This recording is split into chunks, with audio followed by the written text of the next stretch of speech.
We are all born free and equal. I consider this right as the overarching human right upon which all of our human rights rest.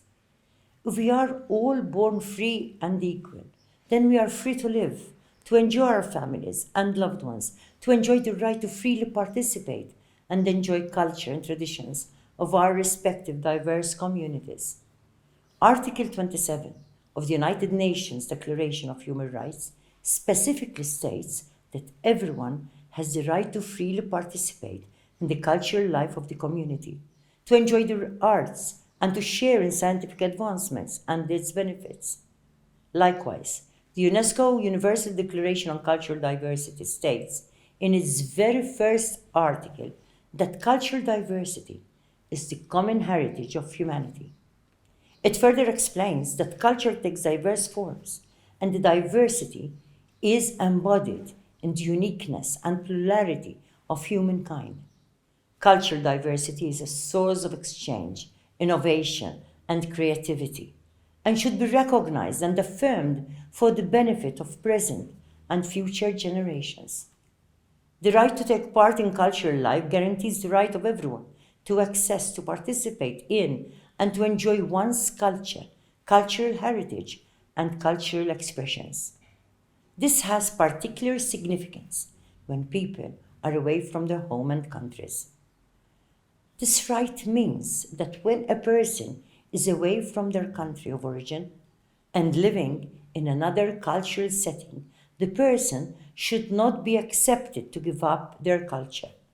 This means that the adopted country should not expect an assimilation of the other culture, but it has the responsibility of providing the right respectful environment and setting for the celebration of an integral and inclusive approach to all diverse cultures.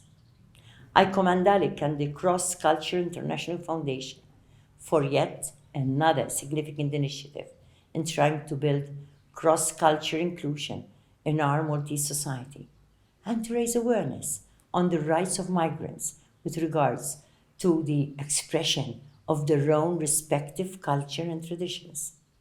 I encourage you to continue to promote understanding of the cultural diversity of different peoples living on our islands and to bring about respectful recognition of these different cultures amongst different demographics. Today, we are celebrating Africa Day. I believe that the African continent is unique, with its vibrant colors, profound and passionate music, beautiful art, the magnificent natural landscapes and environment. Above all else, it is unique because of its diverse peoples. To those who come from this splendid continent, I say, hold your culture close to your heart and celebrate it as often as possible. It will certainly bring you much joy and keep you close to your families, communities, and country of birth, while you also embrace and respect the life and culture of the country and continent where you now live. I encourage you to hold intergenerational dialogue so that the young generation becomes familiar with the cultures of their foreparents and keep alive traditions that bond them together in diversity. For many non-African people, it is difficult to perceive that Africa holds a huge diverse setting and culture. And therefore, I also encourage you to create safe spaces for multicultural engagement. The knowledge of realizing that Africa is a huge, unique continent of beautiful, diverse peoples and communities is a need for peoples outside Africa to realize, to understand, and to acknowledge the cultural world that this continent holds. I therefore congratulate you again for organizing this intercultural concert and cultural festival that is bringing together migrant groups from the different African diaspora living in Malta, together with other migrant communities coming from other countries.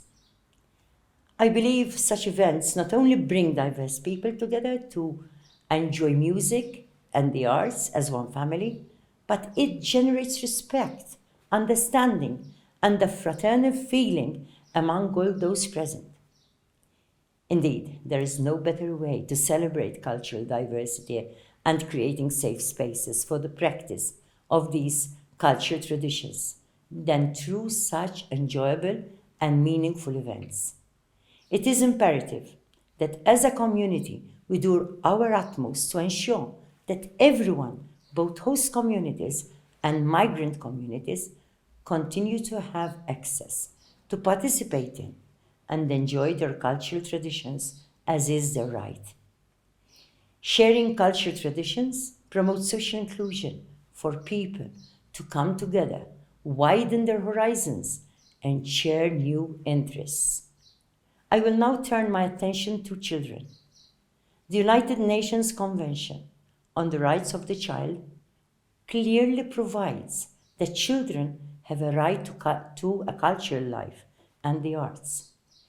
Article 31 of the Convention provides that countries recognize the right of the child to rest and leisure, to enjoy in play and recreational activities appropriate to the age of the child, and to participate freely in cultural life and the arts. It also states that countries shall respect and promote the right of the child to participate fully in our cultural and artistic life and shall encourage the provision of appropriate and equal opportunities for cultural, artistic, recreational, and leisure activity. This right encompasses both the right of a child to access culture and artistic events and the right of children to undertake such activities themselves. Children can be both consumers and producers of the arts and culture. Children are described as reproducing, transforming, creating, and transmitting culture as they translate and adapt its meaning through their own generational experience. Today, children do this through digital and virtual means of communication. Yet, these opportunities have to be available to all children, no matter who they are or where they come from. I encourage you to continue to promote culture among children and to provide them with opportunities to experience a kaleidoscope of culture so that they too can appreciate the beauty of diversity and be able to create their own artistic and cultural aspirations. I also believe that it is through culture and the arts that children can develop holistically and contribute to their respective communities to express their specific identity and meaning they give to their existence. Through their creativity, children can build their aspirations of the world, hopefully, a world of unity, respect, and ultimately, a world of peace. I will end my contribution today by quoting the Deputy Director for the World Heritage Center at UNESCO, who said, "Culture is who we are and what shapes our identity. Placing culture at the heart of development policies is the only way to ensure a human-centered, inclusive, and equitable development." This quote also reflects the true meaning of our commitment to a sustainable coexistence on which the UN Sustainable Development Goals are built.